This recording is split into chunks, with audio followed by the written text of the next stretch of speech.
அனைவருக்கும் வணக்கம். நான் அருப்புக்கோட்டை அண்ணாமலையார் ஜோதிட நிலையத்திலிருந்து உங்கள் ஆஸ்தான ஜோதிடர் ஜெய்சங்கர் பேசுகிறேன். அண்ணாமலை அவர்கள் மௌனம் காப்பது ஏன்? இந்த கேள்வி கிட்டத்தட்ட தமிழ்நாட்டில் இருக்கக்கூடிய 8 கோடி மக்களில் குறைஞ்சது ஒரு 2 கோடி பேருக்காவது இருக்கும். என்னாச்சு அண்ணாமலைக்கு? அரசியலை பொறுத்தவரை விறுவிறுப்பு. இது திரைப்படத்தை விட ஸ்பீடு. திரைப்படத்தில் சண்டை காட்சிகள், விறுவிறுப்பான காட்சிகள் இருக்கும் இல்லையா, இறுதிக்கட்ட பரபரப்புன்ன மாதிரி அரசியலை பொறுத்தவரை தினந்தோறும் பரபரப்பு. அப்படிதான் இப்போ ஒரு 20 வருஷமாகவே இருக்குது. அரசியலை பொறுத்தவரை ஏதாவது ஒரு பரபரப்பு இருக்கணும். பத்திரிகைகளும் சரி, ஊடகங்களும் சரி, டிவிக்காரங்களும் அவங்களுக்கு தேவை பரபரப்பு செய்தி. தினந்தோறும் பத்திரிகைகளில் வந்துக்கிட்டே இருக்கணும், வீடியோவில் வந்துக்கிட்டே இருக்கணும். உங்களது பேட்டினாலும் சரி, உங்களுடைய போராட்டமாக இருந்தாலும் வந்துக்கிட்டே இருக்கணும். நீங்கள் அதை பிஜேபி முன்னாள் தலைவராக இருந்தபோது மிக சிறப்பாக கையாண்டீங்க. ஏன்னா யார் ஒருவன் எடுத்து சிலம்பு கம்பு சுற்றுறானோ எதிரிகளை நோக்கி, அவனைத்தான் மக்கள் பாராட்டுவாங்க. ஸோ அவங்கள நோக்கித்தான் அந்த மீடியாவுடைய பார்வை இருக்கும். அதை மிகச் சரியாக செஞ்சீங்க. காலையிலையும் பேட்டி, மதியம் பேட்டி, இரவு பேட்டி. நீங்கள் நின்றாலும் நடந்தாலும் சென்றாலும் உங்கள் பின்னாடி டிவிக்காரங்க ஓடிக்கிட்டே வந்தாங்க. ஸோ அந்த மாதிரி அந்த ஒரு சந்தர்ப்பங்கள் தான் உங்களை வாழ்க்கையில் உயர்த்துச்சு. உலக அளவில் உங்கள் பேர் பரவுச்சு. இந்திய அளவில் நம்ம பிஜேபி கட்சியில் உங்களுக்கு ஒரு மிகப்பெரிய மதிப்பை ஏற்படுத்தி கொடுத்தது அந்த ஒரு போராட்ட குணம்தான். இப்போ என்ன ஆச்சு? ஏன் இவ்வளவு அமைதி?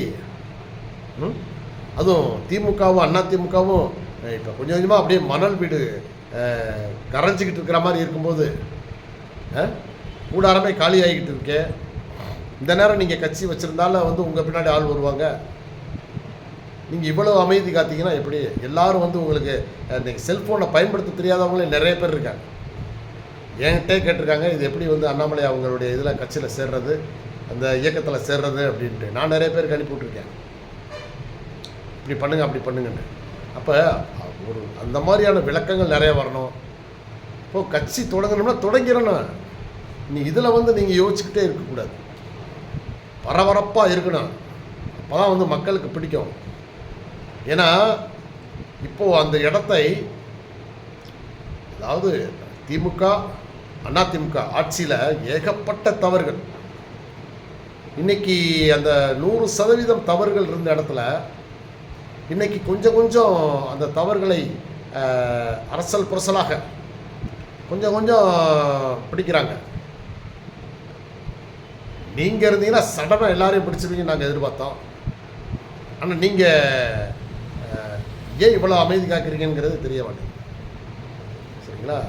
அப்போது இப்போ இவங்க கொஞ்சம் கொஞ்சம் இன்னமும் நிறைய எவ்வளவோ இந்த கடந்த 5 ஆண்டுகள் 10 ஆண்டுகளில் நடந்த ஊழல்கள் இருக்குது. இவங்க பண்ண கொலைகள் நிறைய இருக்குது. அதெல்லாம் தோண்டி எடுங்க. அது போக இப்போ நடக்குது நிறைய கற்பழிப்புகள், கொள்ளைகள்.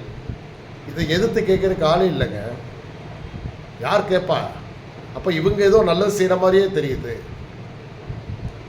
விஜய் அவர்கள் ஏதோ ஓரளவுக்கு அந்த அமைச்சர்கள், அவர் நேரடியாக இன்னும் தயாராகலை. அவர் இன்னும் பத்திரிகையாளர்களை சந்திக்க கூட அவருக்கு இன்னும் தைரியம் இல்லை. அதுக்கு தகுந்த மாதிரியான அரசியல் நாலேஜும் இல்லை. இருந்தாலும் ஒரு பாமர மனிதன் என்ன நினைக்கிறானோ அந்த செயல்பாடுகள் இப்போது நடந்துக்கிட்டு. ஏன்னா குற்றங்கள் கொஞ்சம் அதிகாரிகள் அடக்கி வாசிக்கிறாங்க, லஞ்சம் வாங்குறதுக்கு யோசிக்கிறாங்க. ஆனால் அந்த லஞ்ச ஒழிப்புத்துறை எங்கே இருக்குன்னு தெரியல. ஆனால் லஞ்சம் வாங்குறதுக்கு கொஞ்சம் அதிகாரிகள் மட்டத்தில் கொஞ்சம் பயம் வந்திருக்கு. அதே போல் போலீஸ் துறையும் இன்னும் வேகம் பத்தாது. இதெல்லாம் பத்தவே பத்தாது. இத்தனைக்கு முதல்வருக்கு கீழே நீங்கள் இருக்கீங்க. போலீஸ் துறை அதிகாரிகள் எல்லாம் சுறுசுறுப்பாக இருக்கணும். எவ்வளவோ குற்றங்கள் குறையும். போலீஸ் மட்டும் இரவு ரோந்து, அந்த பகல் ரோந்து, அது மட்டும் இல்லை பகல் நேரத்தில் அங்கங்கே இருக்கக்கூடிய இந்த மலைப்பகுதிகள், மறைவான பகுதிகள் இங்கெல்லாம் போய் குற்றவாளி கண்டிப்பாக பதுங்கி இருக்கிற இடம் அந்த இடம் தான். பார்த்தீங்கன்னா சென்ற திராவிட ஆட்சிகளில் பூரா தண்ணி பாட்டில் வாங்கிக்கிட்டு பூரா மலை, எந்த ஒரு மலைக்கு போங்களேன், கொஞ்சம் கூட வந்து மக்கள் நிம்மதியாக வந்து சுற்றுலா தலங்களுக்கே போக முடியல. ஹில் ஸ்டேஷன் எங்கே பார்த்தாலும் பாட்டிலு, சிகரெட்டு, கஞ்சா போதை, முத்தாடி, எவ்வளவு ஒரு சீரழிவு, கலாச்சார சீரழிவை முன்னின்று நடத்தியதே திராவிட கட்சிகள் தான். ஆனால் இன்று கொஞ்சம் கொஞ்சம் ஒரு மாற்றங்கள் வருவதற்கான அறிகுறிகள் தெரியுதுங்க. இந்த மாற்றங்கள் ஒரு நல்ல மிக சிறந்த ஒரு எதிர்க்கட்சி இருந்தால் இன்னமும் சிறப்பாக மாற்றம் கிடைக்கும், மக்களுக்கு நல்லது கிடைக்கும். ஏன்னா இப்போ பாருங்கள், இவரே முதல்ல சொன்னார் 10 லட்சம் கோடி கடன் வச்சுட்டாங்கல்ல. என்னதான் பண்ணாங்க? 10 லட்சம் கோடி, கொஞ்சம் கூட ஒரு இது இல்லாமல் 10 லட்சம் கோடி மக்கள், ஏன்னா மக்கள் வந்து எனக்கு எதிர்த்து கேட்க வாய்ப்பு இல்லாமல் இருக்கல, அரசியல் சட்டம் இருக்கு. அப்போ இவங்க மேலே மேலே ஆள்றவங்க வந்து கடன் வாங்க வளர்த்து இத்தனை பர்சன்டேஜ் வரைக்கும் வாங்கலான்னு ஒரு அதிகாரி இருக்கும், மலான்னு போய் வாங்குறாங்க. சரி, வாங்கி நலத்திட்டங்கள் நடந்துச்சானா ஒன்றுமே இல்லை.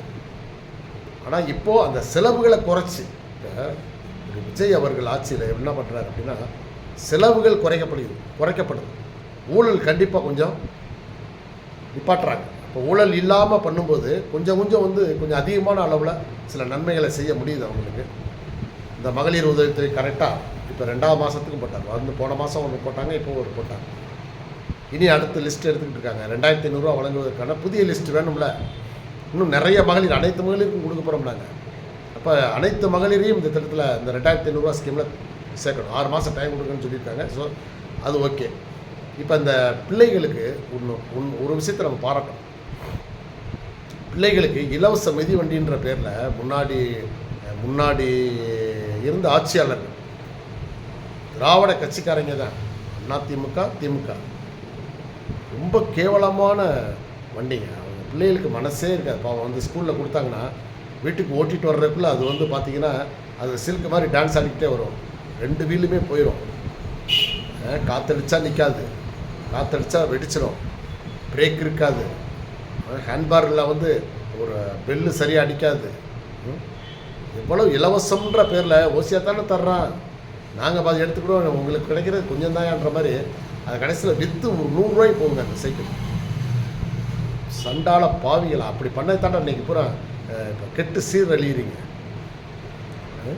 ஆனால் இப்போது விஜய் ஆட்சியில் இப்போ இலவச சைக்கிள்கள் கொடுத்து அது பேப்பர்லாம் வந்திருக்கு. நல்ல அருமையான தரமான சைக்கிள். ஒரு பொருள் கொடுக்கக்கூடாதுங்க, இலவசமாக எதுவும் கொடுக்கக்கூடாது. ஆனால் கொடுத்தா தரமாக கொடுக்கணும்.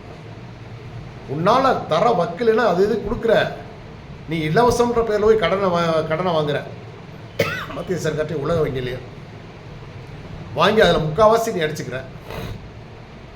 இருக்கிற கால்வாசியில் என்ன வந்து அந்த கம்பெனிக்காரன் என்ன தான் எவ்வளோ தரத்தில் தான் போட்டு கொடுப்பான், அவனும் லாபம் பார்க்குறேன். அது மொத்தம் வந்து பிள்ளைகளுடைய வாழ்க்கையில் போய் விளாண்டிங்களாப்பா. போக வந்து உங்கள் ஆட்சியில், திராவிட ஆட்சியில் எல்லா ஸ்கூல்லையும் பொம்பளை பிள்ளைகள் முதற்கொண்டு தண்ணி அடிக்கிறவங்களுக்குலாம் ஃப்ரீடமாக விட்டு பிள்ளைகளை அடிக்கக்கூடாதுன்னு சொல்லி என்ன நடக்குது? அந்த அன்னைக்கு ஒரு போலீஸ்காரரு ஹெச்எம்கிட்ட போய் ஒரு பிரம்பை வாங்கி கொடுத்து, என் பையனை நல்லா அடித்து வளங்க, அடித்து வளர்ந்தா தான், நாங்களாம் அடித்து வளர்ந்ததுனால வாழ்க்கையில் முன்னேறி இருக்கோம், அதனால் தவறு செய்தால் அடிங்க, சரிங்களா? ஸோ அதனால் நிறைய ஓரளவுக்கு சுமாரான அளவில் 100% இருக்கக்கூடிய அந்த கெடுதலில் 1% அளவிற்கு இப்பொழுது நன்மை நடக்கிற மாதிரி தெரியும். அப்போ இன்னும் எவ்வளவு சரி பண்ண வேண்டியிருக்கு, இதெல்லாம் வாட்ச் பண்ணி செக் பண்ணுறதுக்கு ஒரு சரியான எதிர்க்கட்சி வேணும் இல்லையா? இப்போ எதிர்க்கட்சி யாருமே இல்லை. யார் எதிர்க்கட்சின்னு தெரியல,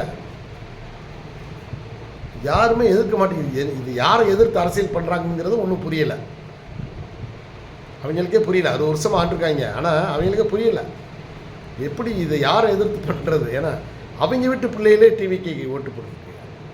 அதான் ஒரு பெரிய ஆச்சரியம். என்னென்னா அது திராவிட கட்சியில் இருக்கக்கூடிய அமைச்சர்கள், அந்த முதலமைச்சர், அந்த குரூப், அந்த அவங்க சம்மந்தப்பட்ட குடும்பங்களில் இருக்கிற குழந்தைகளே விசிலுக்கு ஓட்டு போட்டிருக்காங்க. அப்படி என்ன சொல்கிறீங்க? அதை விட கொடுமை தான் அதிமுகவில் இருக்கக்கூட அவ்வளவு பேருடைய பிள்ளைகளும் வந்து பேரன் பேத்தி எல்லாமே வந்து விசிலுக்கு தான் ஓட்டு போட்டிருக்காங்க. ஏன்னா அதுங்களுக்கு புரியலை. அவங்களுக்கு அப்பா வந்து இந்த கட்சியில் இருக்கார், இவங்களுக்கு தான் ஓட்டு போடணுன்றதெல்லாம் இல்லை. ஒரு சினிமா மோகம், கவர்ச்சி, இன்ஸ்டாகிராம் அப்படின்னு வந்துட்டாலும் விஜய் என்ற ஒரு மனிதர், அவருக்கு வந்து ஏதோ அரசியல் பின்புலம் இல்லை என்றாலும் காமராஜர் மாதிரி ஒரு பெரிய அரசியல் மேதை இவருக்குள்ள ஏதோ ஒரு உள்ளுணர்வில் இருக்கார். அதனால தான் ஓரளவுக்கு அந்த ஆட்சியை பார்க்கும்போது, ஏன்னா சத்தம் இல்லாமல் சில நல்ல விஷயங்களை செய்கிற மாதிரி தெரியும். ஆனால் இந்த அமைச்சர்கள் ஒரு சிலர் ரொம்ப பந்தா பண்ணுறாங்க, அது இருக்கவே கூடாது. ஏன்னா ஒரு சில அமைச்சர்கள் நல்லா ஆக்டிவாக பண்ணுறாங்க. ஆனால் பார்த்தா ஆதவ் அர்ஜுனா என்ற பெரிய கொள்ளக்காரன் ஒருத்தன் கூடவே இருந்துக்கிட்டு ஏதோ பெரிய பிளானிங்கில் இருக்கிற மாதிரி தெரியும். சில நல்ல விஷயங்கள் நடக்குது, இருந்தாலும் விஜய் அவர்களுக்காகத்தான் மக்கள் ஓட்டு போட்டிருக்காங்க, வேறு யாருக்காகவும் இல்லை. இதில் வந்து அந்த அமைச்சர் நினச்சா உடனே வந்து அந்த யூடியூபர் மாரிதாஸ் அவங்கள கைது பண்ணதெல்லாம் அதெல்லாம் தவறு. ஏன்னா கருத்து சுதந்திரம் என்பது எல்லாருக்குமே இருக்குது. நல்லது செய்யும்போது பாராட்டுறாங்கல்ல. இப்போ ஒரு சில கெட்டது நடக்கும்போது முதல்வரை எச்சரிப்பதனால தப்பு இல்லை. ஏன்னா நாளைக்கு ஆட்சிக்கு வந்து அவப்பேர் வந்து வந்துருச்சுன்னா அது வந்து முதல்வரை தானே பாதிக்கும். மக்கள் வந்து முதல்வருக்கு தான் ஓட்டு போட்டிருக்காங்க, முதல்வருக்காகத்தான் போட்டிருக்காங்களே தவிர எந்த ஒரு எம்எல்ஏ, இப்போ தாவைக்கால இருக்கிற எந்த எம்எல்ஏக்காகவும் இவர் வரணுங்கிறக்காக யாருமே போட்டுக்க மாட்டாங்க. அது வந்து 100% உண்மை. எல்லா இடத்துலையும் விஜய் ஒருவர் தான். அவர் அன்றைக்கி அந்த பிரச்சார கூட்டத்தில் சொன்ன மாதிரி உங்களுக்கு 234 தொகுதியிலையும் விஜய் தான் நிற்கிறேன், நீங்கள் போடுற ஓட்டு எனக்குத்தான் சொன்னார்.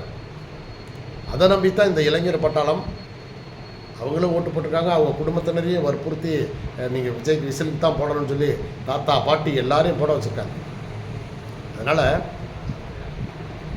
அமைச்சராக இருக்கக்கூடியவர்கள், ஏன்னா நீங்கள் ஒரு செலவும் இல்லாமல் ஜெயிச்சிட்டீங்க அப்படிங்கிறப்ப மக்களுக்கு நல்லது செய்ய பாருங்கள்.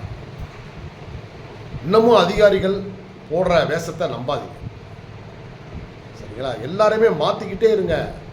ஏன்னா எவனுமே உருப்படி கிடையாது, எல்லாருமே ஊழலில் இருந்தவங்க. 30-40 வருஷமாக வந்து சர்வீஸில் இருக்கிறவங்க பூராமே பெரிய ஊழல்வாதியத்தை இருப்பான்.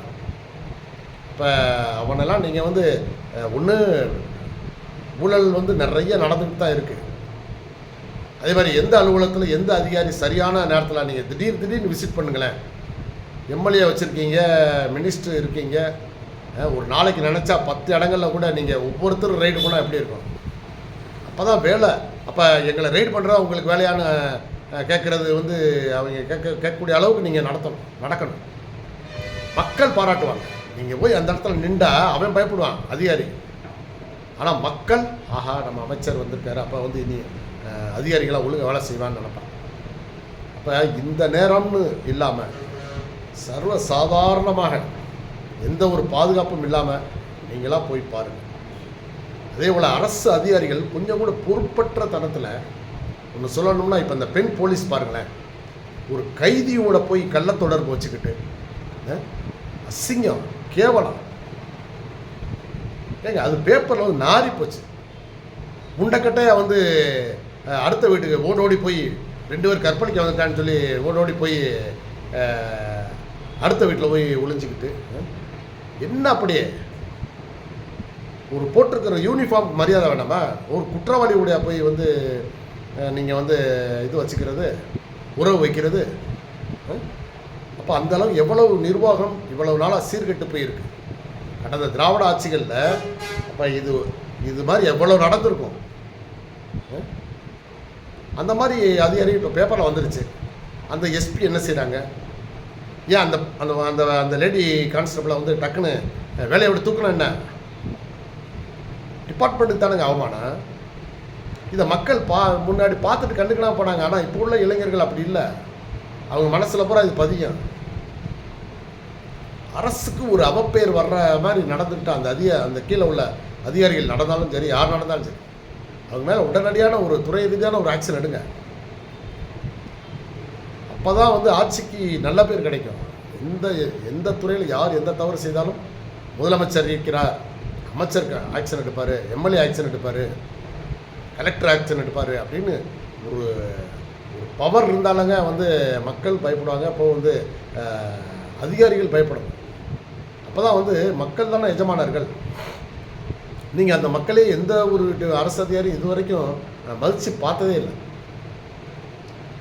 அப்போ இப்போ வந்து ஓரளவுக்கு சில நல்ல அமைச்சர்கள் இருக்காங்க. பத்திரப்பதிவு துறையிலெல்லாம் மக்களை வந்து உட்கார வச்சு தாங்க வந்து நீங்கள் வந்து அவங்கள வந்து நிற்க விடக்கூடாது, சரிங்களா? அவங்க நின்றுட்டு நீங்கள் என்ன பெரிய இந்த மேஜிஸ்ட்ரேட் மாதிரி உட்காந்துருந்தாங்க. இப்போ அதெல்லாம் மாற்றி மக்களோட மக்களாகத்தான் அந்த ரிஜிஸ்டர். ஸோ அதெல்லாம் கொஞ்சம் பரவாயில்ல, கொஞ்சம் கொஞ்சம் ஆக்ஷன் எடுக்கிறீங்க. ஆனாலும் இன்னமும் லஞ்சம் வாங்கிட்டு தான் இருக்காங்க.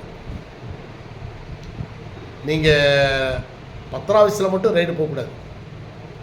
சாதாரண ஒரு இடம் வாங்குகிற ஒரு மாதிரி அல்லது நிலம் வாங்குகிற ஒரு மாதிரி, சரிங்களா? இப்போ இவர் அமைச்சர் ரமேஷ் அவர்கள் சாதாரண ஒரு பக்தராக போய் திருச்செந்தூர் கோயில் போய் சாமியை கும்பிடுறதுக்கு உங்களுக்கு எவ்வளோ கொடுக்கணும்னு சொல்லி ஐயாட்ட கேட்டார். அவர் இவ்வளோ வேணும்னு சொன்னார். கொடுத்துட்டு கையங்கலமாக படித்தார். அதே போல் நீங்கள் ஒரு சாதாரண நிலம் வாங்குற ஒரு மாதிரி, சரிங்களா, ஒரு பத்திரம் எழுத்துற ஆஃபீஸுக்கு போங்க. சாதாரண எழுதுறோம். நீங்கள் வந்து ரிஜிஸ்டர் ஆஃபீஸில் போயெல்லாம் நீங்கள் யாரையும் பிடிக்க முடியாது. பத்திரம் எழுதுகிற ஆஃபீஸுக்கு போங்க.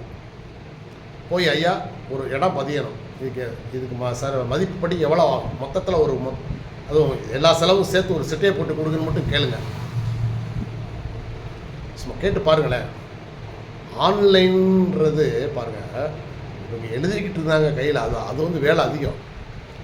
அதை விட்டுட்டு இப்போ வந்து எல்லாமே கம்ப்யூட்டர் மயமாயிடுச்சு.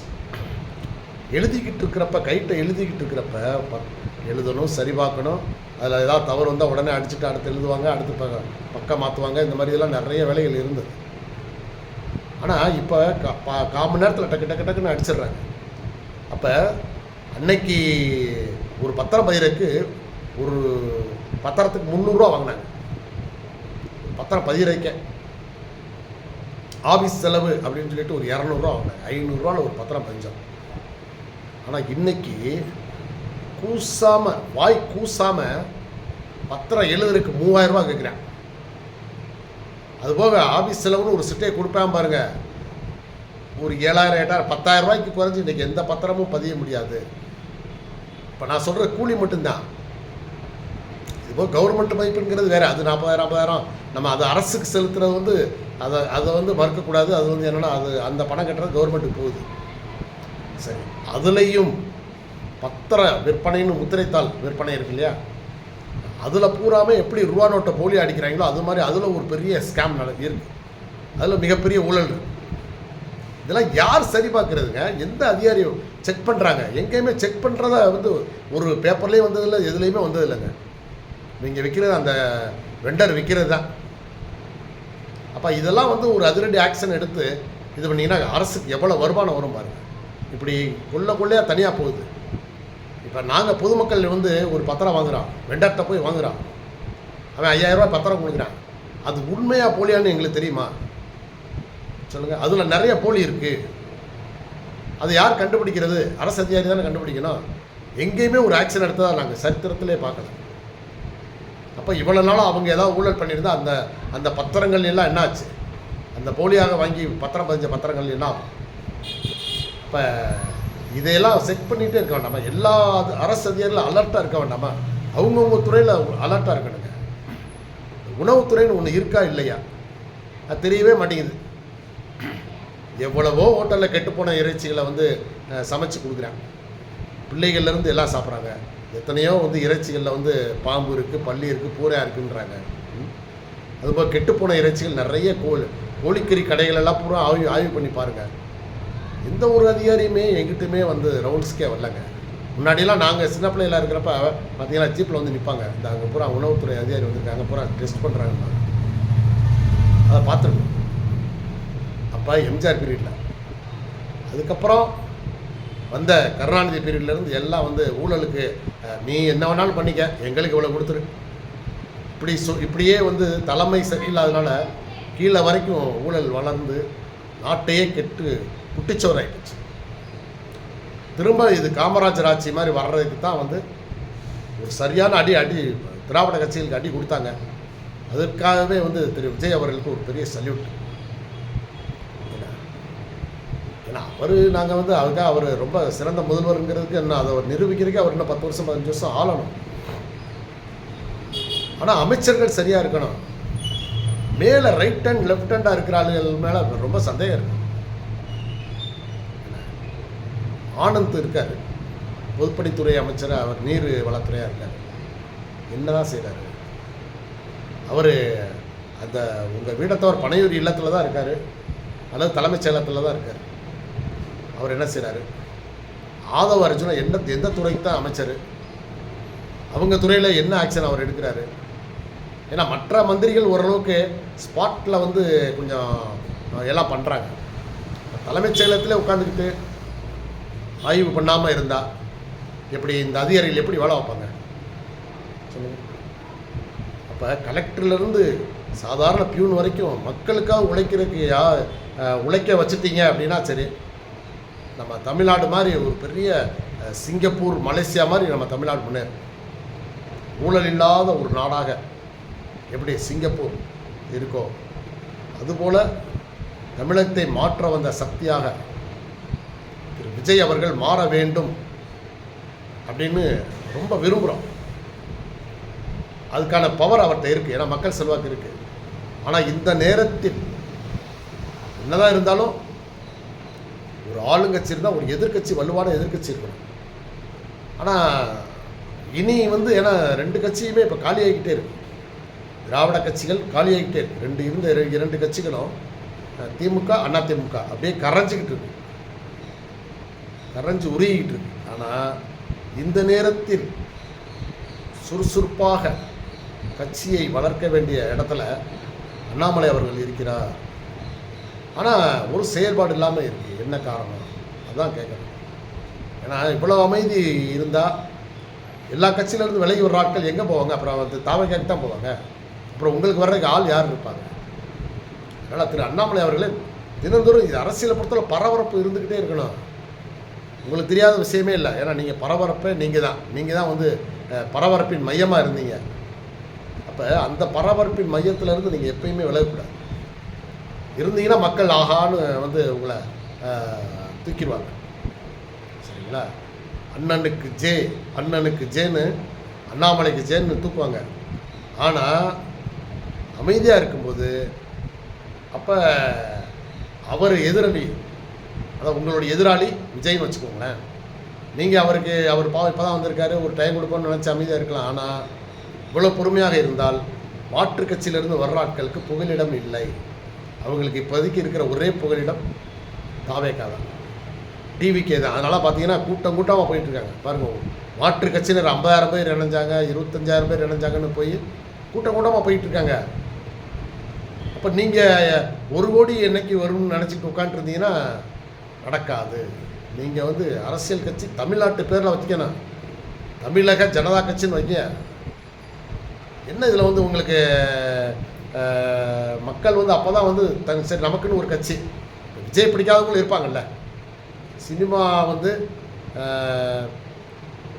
சினிமா கவர்ச்சி வேணாயா நமக்கு. அவங்க என்னதான் இருந்தாலும் எம்ஜிஆர் பிடிக்காத ஆளுங்களும் இருந்தாங்க, அது மாதிரி விஜய் பிடிக்காதவங்களும் இருப்பாங்க. அவங்க எங்கே போவாங்க? திரும்ப வந்து அவங்க வந்து இந்த ஊழல் பார்ட்டிகள் திமுக, அதிமுக பக்கம் போக மாட்டாங்க. அது ஏன்னா அது பிரிஞ்சு வர்றது அதுலேருந்து தானே வர்றாங்க. அப்போ ஒரு தேசிய நீரோட்டத்தை கனெக்ட் பண்ணி சரி நமக்கு வந்து திராவிட கட்சிகளையும் எதிர்க்கணும், அவர் யார் செய்தாலும் எதிர்க்கணும், அப்படி வந்து ஒரு தலைவன் இருந்தால் அவங்க பின்னாடி தானே வருவாங்க. அப்போ அதற்கு நீங்கள் ஒரு பொருத்தமான ஆள், நேர்மையான ஒரு அதிகாரியாக இருந்தீங்க. உங்களுக்கு கீழே நீங்கள் ஆட்சியில் இருந்தால் இன்றைக்கி அத்தனை கீழ்நிலையில் உள்ள அத்தனை அதிகாரியும் பயப்படும். அதில் ஒன்றும் சந்தேகமே வேண்டியது. ஏன்னா விஜய் வந்து ரொம்ப மைல்டாக மெதுவான ஆக்ஷனாக தெரியுது, அதிரடி ஆக்ஷனாக மக்கள் விரும்புவாங்க. அப்போ நீங்கள் அதற்கு சரியான ஆள். நீங்கள் இப்போது அரசியலில் ஏதாவது உடனடியாக ஒரு கட்சியை பதிவு செய்து நீங்கள் அந்த கட்சிக்கு அனைவரையும் அழைச்சிங்கன்னா நல்லவர்கள் பூரா உங்கள் பக்கம் வருவாங்க. அதனால் இனி யோசிக்க வேண்டிய அவசியமே இல்லை. களத்தில் இறங்கிட்டீங்க, காலை வச்சுட்டீங்க, இனி வந்து யோசிக்க வேண்டிய அவசியமே இல்லை. அதனால் அண்ணாமலை அவர்கள் இனி தினந்தோறும் பத்திரிகை மீடியாக்கள் முன்னாடி இருந்துக்கிட்டே இருக்கணும், புகழ் வெளிச்சத்தில் இருந்துக்கிட்டே இருக்கணும். அப்போ தான் வந்து மக்கள் உங்களை நாடி வருவார்கள் என்று கேட்டுக்கொண்டு நன்றி, வணக்கம்.